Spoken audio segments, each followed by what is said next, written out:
CM Yogi Adityanath का संबोधन। जय श्री राम की जय घोष से संबोधन की शुरुआत। 1005 करोड़ की परियोजनाओं की सौगात अच्छी सरकार होती तो विकास लेकर आती, रोजगार की संभावनाओं को बढ़ाती। विकास योजनाओं गरीब कल्याण योजनाओं को बिना भेदभाव के आगे बढ़ाती है। यूपी विकास का इंजन बनकर उभरा है।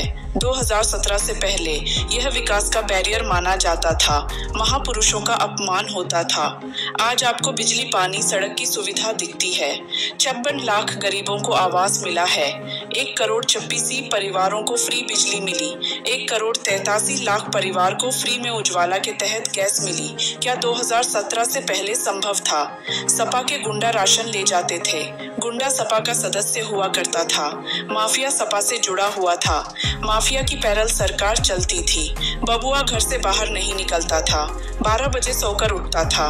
मुस्लिम तुष्टीकरण होता था। थानों में भजन पर रोक थी। कावड़ यात्रा में रोक लगती थी। सपा सरकार में अयोध्या का दंगा देखने को मिला। श्री राम की कुलदेवी देवकाली मंदिर की मूर्ति भी सपा सरकार में चोरी हुई थी। अराजकता चरम पर थी। डबल इंजन की सरकार में एंटी भूमाफिया के तहत सपा के गुंडों से जमीन मुक्त करवाई। अयोध्या में कोई भी जमीन घोटाला नहीं हुआ। 17 करोड़ मुआवजा किसानों और अयोध्या के लोगों को बांटा है। 22 जनवरी से अब तक 3 करोड़ राम मंदिर का दर्शन कर चुके। अयोध्या में दीपोत्सव में दीप जलते हैं तो 2 लोगों को दिक्कत होती, एक सपा मुखिया को, दूसरा पाकिस्तान को होती। हिंदू विरोधी मानसिकता की जानी जाने वाली सपा को दिक्कत होती है। डकैती डालनी है तो अंधेरा की जरूरत है, यही सपा का काम है। 30,000 करोड़ की परियोजनाओं की सौगात अयोध्या को सरकार ने दिया है।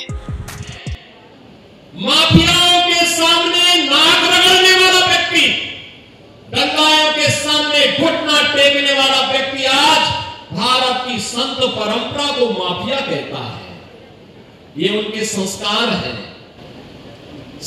हैं और इसीलिए मैंने कहा ना, जैसे लगता है औरंगजेब की आत्मा इन लोगों के अंदर घुस गई है और फिर से इनको हिंदू विरोधी आचरण के लिए उनको फिर से प्रोत्साहित कर रही है।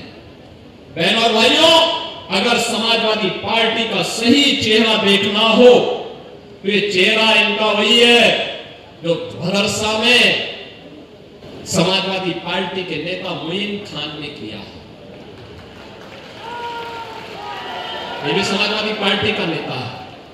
कन्नौज में इनका एक नवाब सिंह यादव है, उसने भी एक बेटी के साथ इसी प्रकार का व्यवहार किया, इसी प्रकार का कृत्य किया है। अभी आप देख रहे होंगे भदोई में भी इनका एक विधायक, भदोई का कारनामे भी इनका देखिए।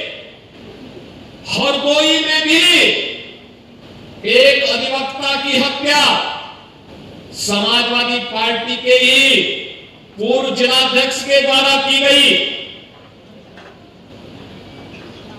एक बालिका के साथ अलीगढ़ में, मऊ के अंदर भी इनका एक नेता इस प्रकार के दरिंदगी की में शामिल पाया गया और इनका एक विधायक पूर्व बन चुका है, उसके द्वारा भी कानपुर में इसी प्रकार के कृत्य किए जाते थे।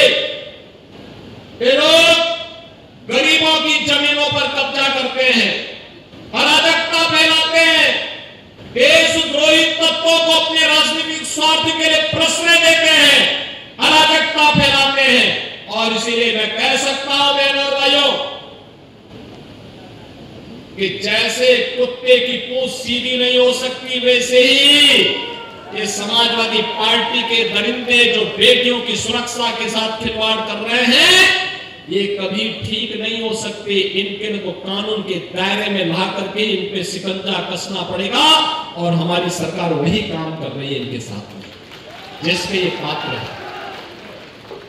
मैं आज आपके पास यही कहने के लिए आया हूं, एक तरफ डबल इंजन की सरकार विकास के लिए, सुरक्षा के लिए, निवेश के लिए, रोजगार के लिए, अन्नदाता किसानों की खुशहाली के लिए, बेटी और बहनों की सुरक्षा के लिए, उनके स्वावलंबन के लिए, व्यापारियों के सम्मान के लिए कार्य कर रही है।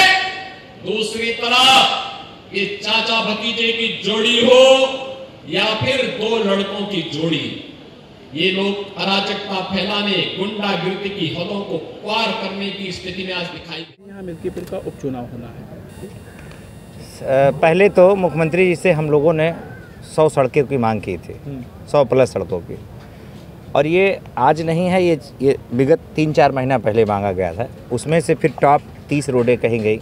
ये हुआ कि दूसरे शिफ्ट में और रोडें प्रस्तावित पास कर दी जाएंगी।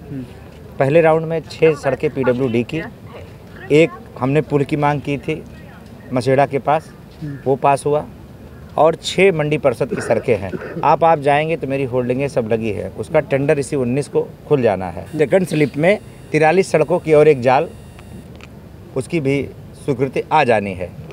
तो मुख्यमंत्री जी को इतना प्यार देने के लिए, मेरे विधानसभा पर आशीर्वाद देने के लिए हम विधानसभा वासियों की तरफ से, अयोध्या वासियों की तरफ से बहुत धन्यवाद। इसी तरीका का प्यार और आशीर्वाद बनाए रहे। माननीय मुख्यमंत्री जी ने मिल्कीपुर विधानसभा की खुद कमान संभाल रखी है, और यहाँ की जो जनता, उससे हम लोगों ने बात किया तो उन्होंने बताया कि जो यहाँ के जो निवर्तमान जो विधायक थे, जो इसको लेकर के क्या कहें?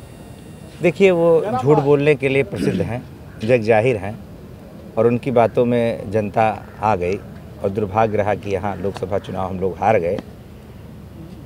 उस हार का दर्द लोगों के मन में है, एक प्रतिशोध पल रहा है, एक द्वंद्व पल रहा है। आने वाले समय में उसका बदला मिल्कीपुर की जनता जो है बड़े वोटों से हरा के लेगी। हार का क्या मान के लोगों की कोई अलग अलग नेत्रों से, अलग अलग आँखों से अलग अलग